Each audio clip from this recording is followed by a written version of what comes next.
¿Cómo están, jóvenes? ¿Todo bien? Espero que estén bien. Les mando un saludo a la distancia.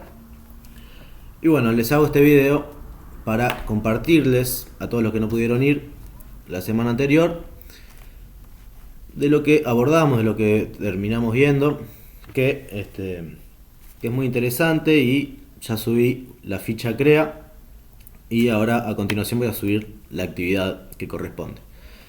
Bueno, contarles también que hoy es 12 de octubre, una fecha emblemática para todo el mundo, ¿no?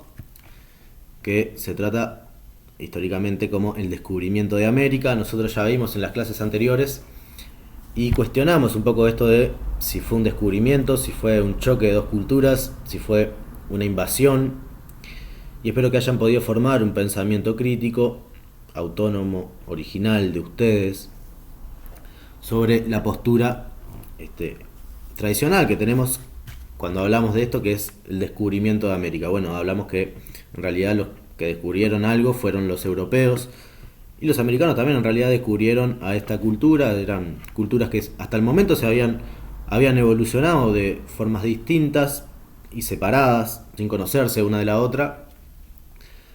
Y que bueno, cuando hablamos de descubrimiento también hay que tener en cuenta todo lo que ocurrió después. ¿Qué pasó después? Es la gran pregunta que nos hicimos en la clase anterior, el jueves, que le dio rumbo, digamos, a la clase, delineó el camino, digamos. ¿Qué pasó después de la conquista? Una de las cosas que vimos que pasó fue la crisis demográfica. ¿Qué es una crisis demográfica? Bueno, crisis ya habíamos visto un poco qué era. Y demográfica, bueno, habla sobre lo que es la densidad, la cantidad de personas que habitan una región o una ciudad, se puede ser también, o un territorio particularmente. Bien, si bien es muy difícil estimar cuántas personas existían en la llegada de los europeos en América, ¿verdad? ¿Cuántos habitantes tenía América? ¿Cuántos indios, nativos, aborígenes habían en nuestro continente? Hay algunos datos y conclusiones que sacan los historiadores que la puse en juego en esta clase. Dicen, en los años 1500 habían cerca de 25 millones de nativos o de indígenas en México Central. En 1580, es decir, 80 años después, había tan solo 2 millones. Es decir, 23 millones de indígenas descendió en 23 millones de indígenas en tan solo 80 años.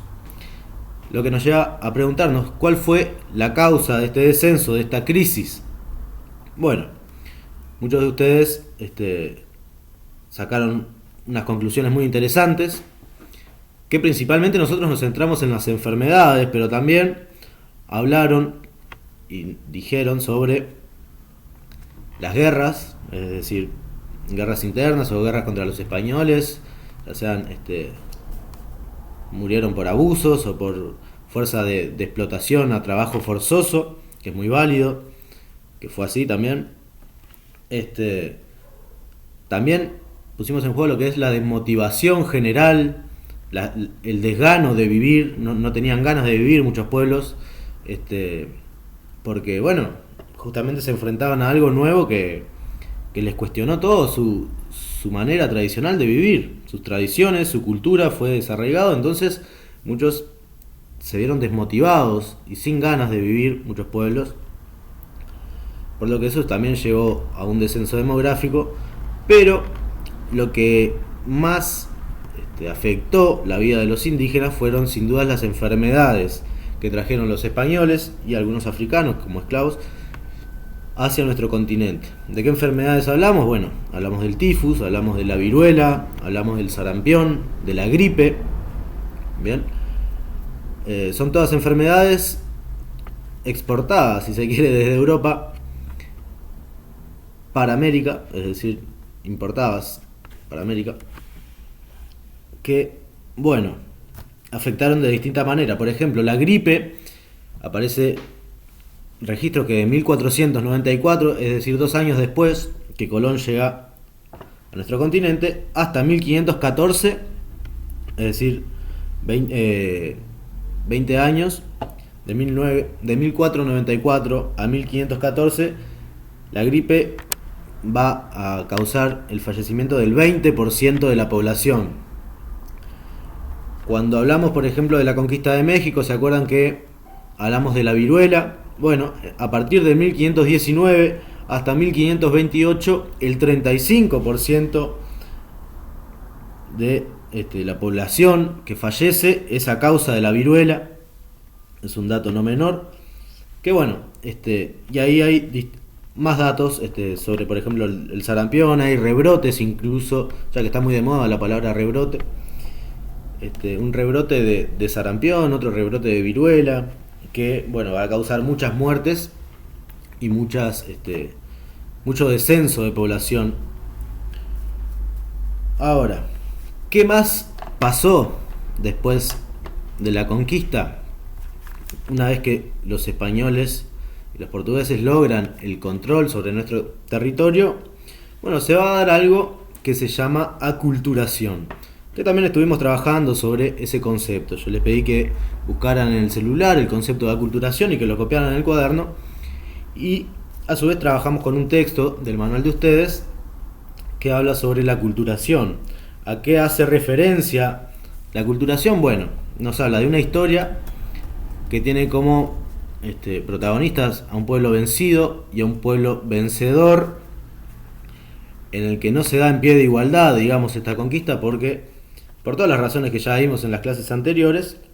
Pero bueno, hay un fragmentito que me gustaría leerles que dice: el pueblo vencido incorpora a su visión la cultura de los vencedores. Es decir, los americanos tuvimos que incorporar la visión del mundo de los europeos, y a su vez estos, es decir, los europeos, adoptan aspectos de la cultura de los vencidos.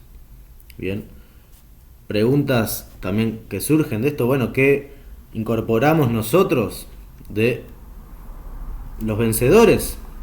Bueno, estamos hablando español, ¿no? En este sentido es fácil darnos cuenta, ¿verdad? Y bueno, también, por ejemplo, si pensamos en viceversa, ¿qué adoptaron los españoles o los europeos, mejor dicho, de nuestro continente? Bueno, se va a llevar distintos alimentos, por ejemplo el cacao. Hablamos de la importancia de la papa, que va a salvar a diversas hambrunas en Europa por su fácil forma de cultivo, por su forma de producción muy, muy fácil, ¿verdad? Ahí Joaquín aportó muy bien que cómo es que se cultiva una papa. Le contó a una compañera muy bien. Y bueno, también vamos a ver otras pequeñas, no son tan pequeñas, en realidad son aspectos importantes que se tienen que tener en esto de la aculturación.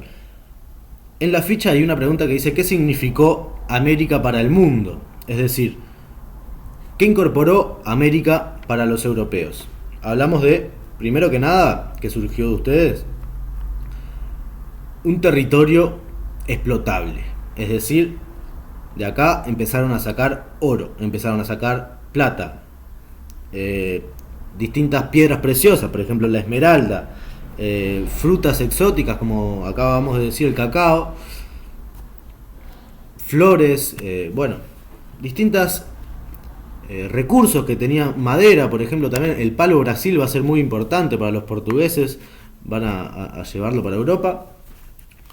Y también significó movimiento de personas, migraciones de europeos que venían en búsqueda de riquezas o en búsqueda con fines comerciales, con fines de aumentar su riqueza, pero también migraciones forzadas desde África, ¿verdad? Venían esclavos desde África.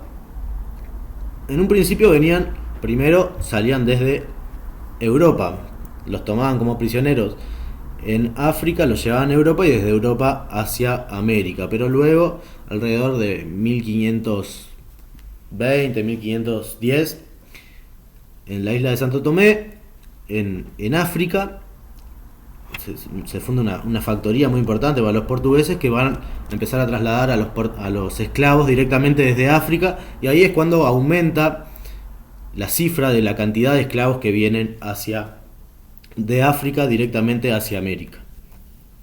Bien, por lo tanto que América para el mundo significó un lugar en donde se podía explotar sus recursos, tanto hablamos del oro, la plata, las esmeraldas, y también significó migración de personas, migración forzada, como los africanos que venían para acá a trabajar como esclavos, y también migraciones de europeos que venían en búsqueda de nuevas promesas, en búsqueda de nuevas riquezas. Bien. Ahora, ¿qué significó Europa para los americanos? Es muy importante esto también. Primero que nada, la explotación de su territorio, ¿no? Es un poco la lógica que seguíamos con esto de que América significó también un lugar donde explotar. Bueno, para los americanos significó que su territorio iba a ser explotado, ¿no? Por lo tanto, se modificó su paisaje, se modificó la población. ¿En qué forma se modificó el paisaje? Bueno, imagínense que acá, en nuestra región, en el río de la Plata, no existían las vacas. ¿Y cómo imaginar hoy en día, ponernos a imaginar un paisaje rural nuestro sin vacas? Es casi imposible. Bueno, esto que les decía, introdujeron nuevos cultivos como el trigo, como la vid, el olivo, el ganado vacuno también lo introdujeron, el caballo, medios de transporte como la carreta también, pero también algo más importante, ¿no? Vinieron, por ejemplo, sus instituciones políticas, bien, la organización social fue modificada. Acá no teníamos la misma forma política, de organización social y política ni económica que en Europa. Eso se introdujo. Bueno, las armas de fuego también, ¿verdad? El hierro. Bueno, creo que más o menos por ahí andamos. Entonces, para redondear esto, en América, para los europeos significó la introducción de ganados, la introducción de cultivos, de armas de fuego, también, como decíamos, de las instituciones políticas. Se va a crear, por ejemplo, virreinatos, que es lo que vamos a ver a continuación, gobernadores, bueno, distintos tipos de organización política, conjunto también la pólvora, el hierro, todo eso son, bueno, la moneda, la concepción de propiedad privada, son cosas muy importantes que se introdujeron desde Europa para América. Y bueno, para ir finalizando, otro de los aspectos que trabajamos la clase anterior, que me parece que fue la parte más rica de la clase en realidad, fue cuando hablamos de identidad cultural. Y yo les pregunté a ustedes, para traer un poco al presente, ¿qué nos identifica a nosotros culturalmente? Es decir, si nosotros estamos en el mundo y vemos algo y decimos, eso es de Uruguay, o eso me identifica culturalmente. Muchos dijeron el mate, por ejemplo, que, bueno, sin duda, si vemos a alguien tomando mate en alguna parte del mundo, por ejemplo, estamos en Rusia o estamos en Ucrania, no sé, en cualquier país de Europa o Asia o África o en América también, ¿verdad? Lo vemos tomando mate, decimos, uruguayo o argentino, no queda más. Y bueno, ahí otros dijeron, bueno, puede ser tereré, que se toman en un termo. Salió ahí la discusión de cómo era el tereré. Otra de las respuestas que salió, por ejemplo, fue, si vemos una mulita, muy bien, me quedé con esa, una mulita. Si vemos una foto de una mulita o algo, decimos, bueno, es fauna autóctona nuestra. También ahí ya me echamos lo que es la flora autóctona, que preguntaron a ver cuál era la flor, símbolo de, cuál es el símbolo de nuestro país, y muy bien, dijeron el ceibo. Bueno, otro de los aspectos que mencionaron fue el fútbol, ¿verdad? Es algo cultural, uruguayo. Todo esto implica una identidad cultural. Bien. que bueno, que también en parte leímos un texto que está en el manual de ustedes, que habla sobre la identidad cultural. Bueno, más o menos por ahí era lo que quería decirle, que estuvimos viendo la clase anterior. Por lo tanto vimos la crisis demográfica, retomando un poco, ¿no?, para redondear, vimos la crisis demográfica dado por las enfermedades, una tabla de valores, que ahora les voy a subir una actividad sobre eso. También estuvimos viendo el concepto de aculturación, que es aculturar, o que es la aculturación, digamos, mejor dicho. Después, ¿qué significó América para el mundo? Esto que decíamos que es un territorio explotable en donde se va a extraer oro, plata. También qué significó migraciones violentas, ya sea desde África directo para acá, o migraciones en búsqueda de nuevos objetivos para la vida personal de cada europeo, desde Europa. Y también qué significó Europa para los americanos, es decir, esto de las nuevas instituciones políticas, la nueva concepción sobre la propiedad privada, la moneda, bueno, la pólvora, el hierro, nuevos recursos como son tan importantes para el día de hoy, la ganadería, ya sea vacuno o caballar, es decir, caballos, medios de transporte, ya sea la carreta o la carreta en realidad es, digamos, un transporte lento, pero también está la diligencia, que también es más o menos parecido, pero es un poco más grande, que se cinchan con más caballos. Bueno, y terminamos con esto de lo que es la identidad étnica o la identidad cultural. Bien, que si quieren les leo un poquito de lo que decía, que dice: la identidad se expresa en saberes y asumirse como integrante de un pueblo y ser reconocido por propios y extraños. Significa formar parte de una sociedad la cual tiene derecho a decidir. En este punto, por ejemplo, que dice tiene derecho a decidir, yo les comentaba a modo de anécdota, ¿no?, que yo soy vegetariano, pero en realidad yo reconozco que el asado es algo cultural propio de nuestra cultura. Yo no puedo, o lo mismo con el mate, ¿verdad? Hay gente que no toma mate, pero sabe que el mate es algo identitario de nuestra sociedad. Bien, ¿cuál tiene derecho a decidir? ¿Verdad? Esto que estamos diciendo de que, bueno, yo no como carne, pero en realidad reconozco que el asado es algo totalmente identitario de nuestra sociedad. No se puede negar que forma parte de nuestra identidad el hecho de decir vamos a comer un asado. Bien. Por lo tanto, pertenecer a una identidad étnica particular significa sentirse parte de un nosotros, diferente de los otros que no pertenecen a esa identidad. Bueno, también estuvo bueno porque pusimos en juego pila de identidades culturales en el resto del mundo. Por ejemplo, a nosotros nos chocaría por ahí ver, no nos chocaría, capaz que está mal dicho, pero ni llamaría la atención capaz, pero bueno, el hecho de visualizar, por ejemplo, mujeres totalmente tapadas en Medio Oriente es algo que acá no se ve, ¿bien?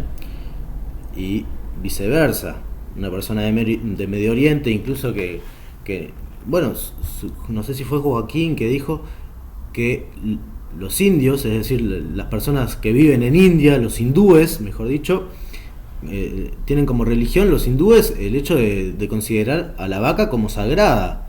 Imagínense un hindú acá en Uruguay. Es esto que nos identifica entre nosotros y los otros, pero bueno, en realidad es la convivencia entre los dos que hace a esta sociedad y la búsqueda de una armonía, ¿verdad? Bueno, cerrando por acá, porque si no, esto de la cultura se puede dar para muchos debates, muchas conclusiones, polémicas a veces, que se dieron en la clase, que estuvo muy bueno, me pareció muy productivo. Construir desde ahí, ¿verdad? Desde el pensamiento crítico y reflexionar sobre eso. Bueno, les dejo un abrazo grande, espero que estén todos bien, que puedan ver el video y que hagan las tareas en CREA. Bien, beso.